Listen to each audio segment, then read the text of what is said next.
Hey friend, welcome to the 3-day challenge on how to take action on your dreams. I'm so glad that you're here. I'm Sarah, and I will be your coach for the next 3 days. My goal and hope for you after completing this challenge is to have clarity on your dreams and fill up your hope tank so then you have that power to want to take action and also some tools so that you can make those dreams a reality. And those three things really need to work together for you to have any results.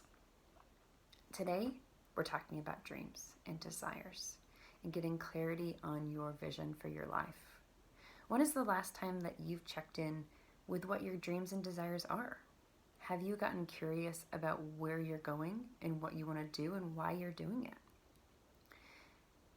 I am inviting you for the next 7 minutes or so to quiet all the distractions in your life and not think about your to-do list or where you need to go or what's happening next, but just give yourself time to reflect and hear what God has to say to you about your own dreams and desires. I think that there are 3 key things that you need to consider to help you start this dreaming process. And the first one is that God created you with unique talents and abilities. He gave these to you. They were a gift. Imagine if a friend, your best friend, shows up at your door and has this beautiful big present for you. It's wonderfully wrapped and has this nice bow, and you say, "Oh, thanks so much." But you in your heart think, "Oh, I don't really deserve this." And so you set it aside in the corner and let it collect dust. Friend, are you doing that with your own dreams and desires that God has given you? Sometimes, yes, the wrappings actually can be kind of ugly, like having this pandemic and that struggle. But if you are looking for the good in situations, you will find them. You will find these gifts. And there are other desires and things that God has given you. So I want to ask you to think about what is the unique combination that God gave you for all of your unique talents, skills, abilities, experiences. This combination can only be by His hand. In Psalm 139, it says, "You are fearfully and wonderfully made." And I know that He has a good plan and purpose for your life based off of everything that you are. The next point is that I want you to give yourself permission to dream. Now, sometime in our life, maybe there's a turning point and we've been discouraged and we feel like we cannot dream anymore, that it's not okay. We're going to get our hopes up and get disappointed. It's better to be practical. But I want you to give yourself permission to dream again. Remember when you were a child and you just had this unbridled joy and expectation of good things, and this wonder and curiosity to explore places. Now, a few months ago, I was hiking and I walked by this path that led up a hill, but I didn't know where it went. I didn't have time to go up and explore, and I thought, oh, another time.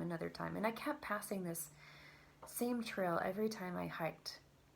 But finally, I decided, you know what? I am going to go up it and see what's on this other side. And when I did, friend, there were oak groves, and I love trees, and a field of wildflowers. It was so beautiful and so peaceful, but I didn't know until I gave myself permission to climb up that hill and explore. I gave myself the time to do that.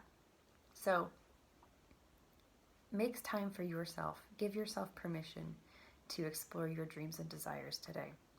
And then finally, I believe that God gave you God-sized dreams and goals so that you can invite Him into the process. And that's a good thing.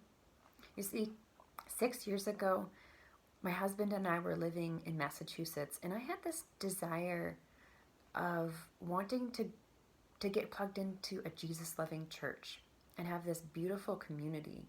And my husband wanted us to move to the West Coast. And I thought, that is only going to be possible if I have these things met, these desires.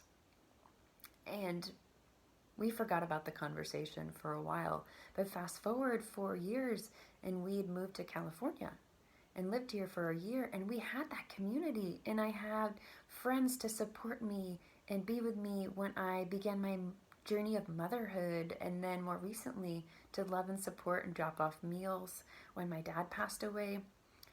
It just blew my mind at the goodness of God, and it reminds me of the verse in Ephesians 4:20 that says he can do immeasurably more than we can ask or imagine. So when we acknowledge those desires and dreams, even if they're huge and feel like they're beyond what our life could really handle, I invite you to lean into that, because God is in that. So today, your challenge is to make a list of everything that you want to be, do, and have. What are your dreams and what are your desires, friend? I invite you to write them out and get quiet. And then, as you're reflecting, highlight the top 2 or 3 and share those with a friend, because there is something so powerful when we speak these dreams aloud. I can't wait to hear some things that you found about yourself today. So share in the comments if you want. Just know that I am for you, friend, and God is for you, and I cannot wait to see you tomorrow.